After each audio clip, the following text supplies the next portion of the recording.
Sasa kimya kimya, kama unaweza ukaileta hapa tutaipokea ili tuendelee na mambo mengine. Kulingana na muda. Basi na Mwikwabe. Kwa naunga hoja na 100,000. Asante. Wangapi wanasema na Mwikwabe ni wa kwetu, tuungane humo tumchukulie fomu? Asante, Mungu akubariki. Basi kwa hiyo mimi ninakubali. Sasa kilichonileta hapa ni kuunga mkono jambo la kuchukua fomu ya mgombea kutokana na chama chetu. Mimi kama kiongozi niliyochaguliwa tarehe 18 mwezi wa 5 na mkutano mkuu wa halmashauri ya Ulida, ninaunga mkono kwa kutoa keshi shilingi 100,000. Jamani, kwa niaba ya wamama, nikiwakilisha wamama, nikiwa kama kiongozi wa Ulida niliyochaguliwa tarehe 18, na mimi ninaunga mkono vijana wetu, kaka zetu, ndugu zetu, marafiki zetu kwa shilingi 100,000. Ninaitwa Mchungaji Jackson Nyende ambaye ni kiongozi, ni mwenyekiti katika kikundi hiki cha Ulida.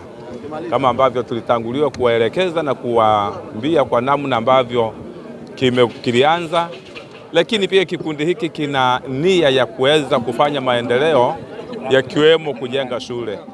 Na mkutano wa leo au harambee ya leo tumeifurahia, lakini pia viongozi tumeweza kuwashukuru hata kwa mawaida na kwa maelekezo na kwa namna ambavyo wameendelea kuwafungua watu masikio, na sisi tumeridhia kabisa na tuko pamoja nao, na tunaamini hata kwa wakati huu mgumu tunaokwenda katika uchaguzi, sisi tunaweza tukasema ni wakati ambao sasa ni wakati sahihi. Na tunawashukuru viongozi wote mliokuwepo, na tunawashukuru waandishi wa habari kwa namna ambavyo mmeshirikiana pamoja na sisi, na kazi hii imekuwa ni kazi njema. Tunawashukuru sana katika hayo, lakini tunaomba taarifa, mtupelekee taarifa hata kwa ajili ya rais wetu wa nchi Samia. Tunampenda na tuko pamoja na yeye, na tuko kabisa kwa furaha, na tutamshika mkono, na Mungu wa mbinguni awabariki sana. Kwanza naomba nitumie nafasi hii kuwashukuruni sana waandishi wa habari kwa kazi kubwa ambayo mmekuwa mkiifanya kwenye wilaya yetu, lakini kwenye mkoa huu wa Dar es Salaam. Leo hii tumekuja hapa kwa mwaliko wa chama cha Ulida, watu wa jamii ya Tarime ambao wametualika kwa dhamira yao ya kufanya mchango kwa ajili ya ujenzi wa shule ya sekondari, lakini pia sambamba na hilo kuhakikisha kwamba wanapata kiwanja. Leo hii sisi kwa kushirikiana na wadau wengine tumeweza kuwachangia zaidi ya milioni 40. Wamefanya jambo jema ambayo ni dhamira ya Mheshimiwa Rais kuona namna gani wanawaletea Watanzania huduma bora ya elimu. Licha kwa kwenye ukanda huu Mheshimiwa Rais ameleta zaidi ya bilioni 4 na milioni 600 katika kujenga shule ya sekondari ya Kitunda Relini, lakini na wao wameonyesha jitihada ya kutaka kujenga shule, na leo hii wameweza kupata fedha kwa ajili ya kununua kiwanja. Hivyo mimi nitumie nafasi hii kuwapongeza sana watu wa jamii ya Ulida kwa kuona umuhimu wa kuwa na vitu vya maendeleo. Lakini wito wangu ambao nimeendelea kuwapa ni jambo la kiuchumi. Kama nilivyowaambia, wanapokwenda kujenga shule hizi za msingi pamoja na sekondari, wazingatie pia ni eneo la uchumi kwa jamii nzima ya Ulida. Lakini sambamba na hiyo ni kujenga umoja na mshikamano. Na kitu kingine ambacho tumewasisitizia kwamba tunakwenda kwenye uchaguzi. Sasa mwaka huu ni mwaka wa uchaguzi. Hivyo sisi kama serikali tutahakikisha kwamba usalama upo mzuri, na vyombo vya ulinzi na usalama viko tayari. Hivyo wao wakae tu mkao kwa ajili ya shughuli za uchaguzi itakapofika mwezi Oktoba. Hivyo na wao wenyewe wamehakikisha kwamba itakapofika Oktoba kila mmoja ataenda kutiki.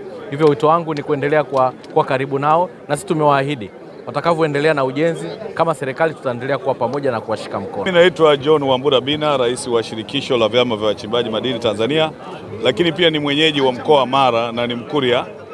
Niko hapa Kivule katika chama chetu kinaitwa Litongo. Litongo kwa lugha ya Kikuria ni jamii, chama kilichokuwa na jamii ya watu wa Mara.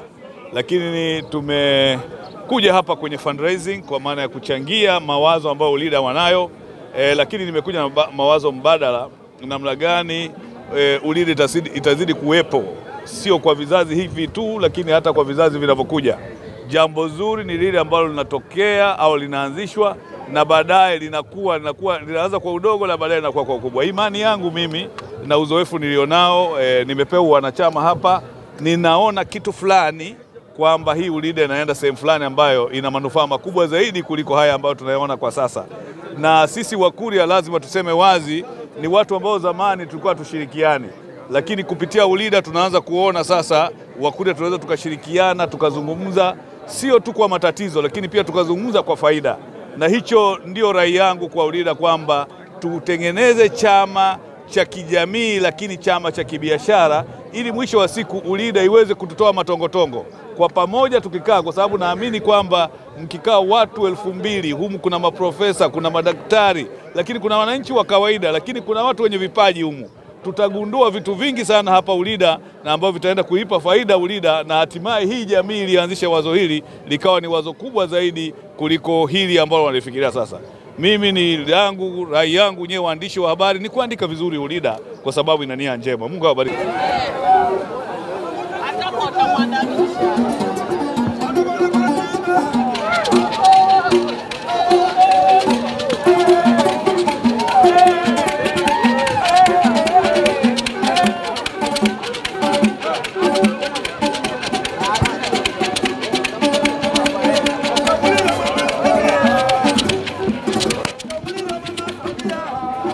Wale ambao hawajapata chakula, naomba mkapate chakula tafadhali.